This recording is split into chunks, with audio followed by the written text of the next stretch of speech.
Prince Harry has reconciled himself to not wearing a military uniform to Queen Elizabeth II's funeral. As his spokesperson said, "We respectfully ask that focus remain on the life and legacy of Her Majesty Queen Elizabeth II." Harry served 2 tours on the front line in Afghanistan but was told by the palace that only working royals will be permitted to wear a uniform.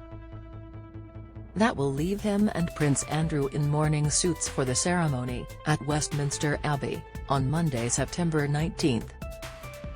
Andrew, though, despite his public disgrace, will get the chance to wear his uniform at one vigil, which is for the Queen's children only, meaning Harry is not invited.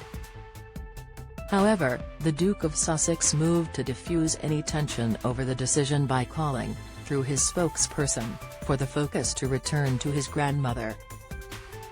Harry and Meghan's spokesperson told Newsweek, "Prince Harry, the Duke of Sussex, will wear a mourning suit throughout events honouring his grandmother. His decade of military service is not determined by the uniform he wears, and we respectfully ask that focus remain on the life and legacy of Her Majesty Queen Elizabeth II." Focus on what Harry would wear to the Queen's state funeral on September 19 grew with the news that Andrew had been granted special permission to wear a uniform only for the lying-in-state vigil, which will include all 4 of the late monarch's children at Westminster Hall in London. The controversial Andrew was stripped of all military patronages earlier this year amid a sexual assault lawsuit that also saw him retire from public life. The prince, despite maintaining his position of innocence, settled the lawsuit for an estimated sum in excess of $10 million in February. Prior to the Queen's death, he made only one public appearance at the memorial service to Prince Philip, which was widely criticized. Andrew served in the Falklands War as a helicopter pilot and as such is one of only 2 living members of the royal family to have served in active combat in wartime. The other living senior member of the family to have served in a war is Harry. The prince's first tour of active service was in Afghanistan in 2007 and was brought to a sudden halt after an international outlet broke a UK media embargo on revealing his presence on the front line in Helmand Province. The British Ministry of Defence confirmed he had been doing the job he was trained for alongside his fellow soldiers in February 2008. At the time, a Clarence House statement read, "Prince Harry is very proud to serve his country on operations alongside his fellow soldiers and to do the job he has been trained for."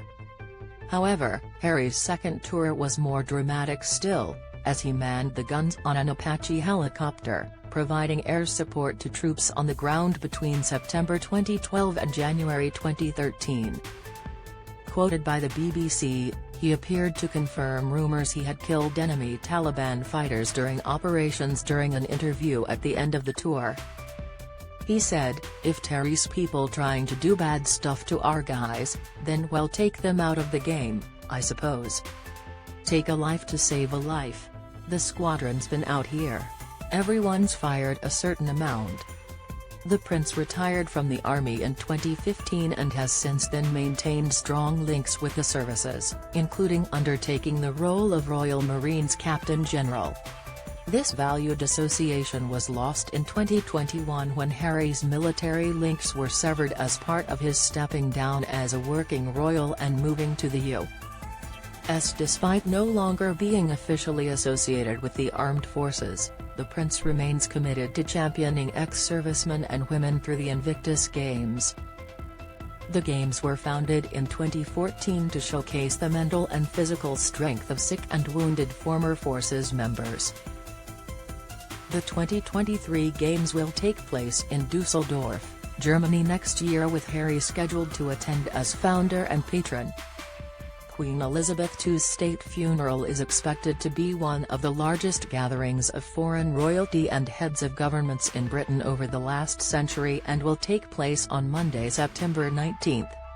The day has been declared a national holiday in the UK to allow members of the public to mark the event should they so wish. Newsweek reached out to Buckingham Palace for confirmation of the uniform arrangements for the Queen's state funeral.